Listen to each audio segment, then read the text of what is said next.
But right now, let's talk to Rebecca Ryan, campaign director at Defund the BBC. And I don't know, Rebecca, about you, but I wonder whether your slogan has never been more apt than it is this morning, after reading what Huw Edwards was up to, not only while he was off air, but while he was even on air. You know, he seems to spend most of his time during the coverage of Meghan and Harry's wedding to be texting young men, trying to either encourage them to send pictures to him or to meet him somewhere. Similarly, when Prince Philip's funeral was taking place, there he was, trying to encourage a young producer to come and visit him in his hotel room.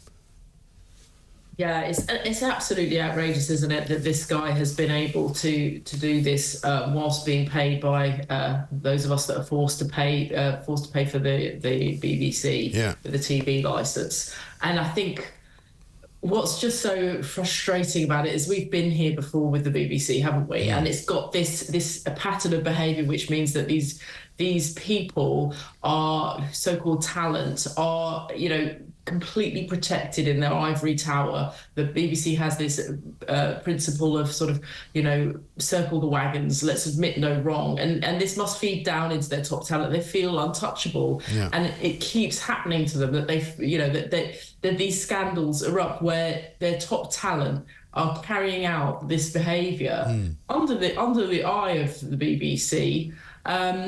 And then, you know, British taxpayers essentially are having to pay for it. It's amazing, isn't it? Incredible as well that the BBC, in the guise of Tim Davie, the Director General, has admitted that he decided, along with the police, that it was a good idea to keep it quiet, that the police had actually arrested him back in November of last year.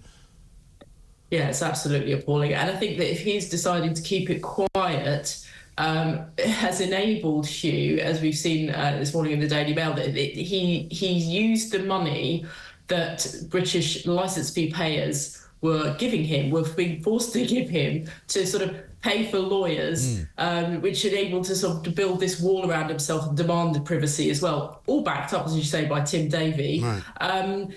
And whilst he was sort of saying, "Oh, I've got this mental health crisis," is absolutely appalling, and we have all been forced to pay for that. Yeah. Well, we've all been taken. We've all been taken for a very long ride, it seems to me. Yeah. And I mean, this is away from even the horror of what he's actually pleaded guilty to, which is so disgusting. I don't really want to talk about it, you know. But the idea as well that the BBC ignored continual complaints from people that he worked with about him, and just didn't even ever want to kind of listen to their own internal reports that were done on him. Exactly, and as you said, this is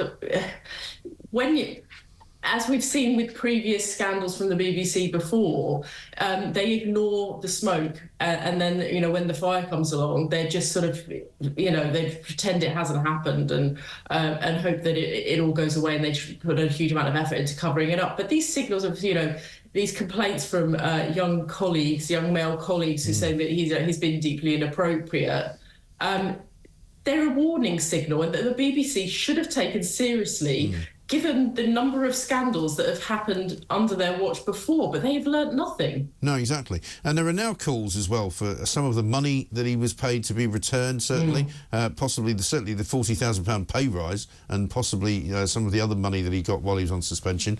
And others saying, what about the pension as well? Because he'll have a very nice copper-plated pension, won't he? Well, it's deeply uncomfortable, isn't it? And, you know, you'll get sort of HR lawyers talking about, well, this is his contract and what have you. And that may be the case. But the BBC, whilst it continues to be funded by this sort of forced, if you watch any live broadcast TV, you have to pay for this. Whilst it's funded in that way, it has to be dealt with differently if it's going to continue to, you know, scandal after scandal on the back of British taxpayers' money. So I think that they have to be accountable, they have to be transparent, and they shouldn't have been, you know, funding his legal wall that he's built around himself, and there has to be some sort of recourse. Absolutely right. Rebecca Ryan, thank you very much indeed, campaign director at Defund the BBC.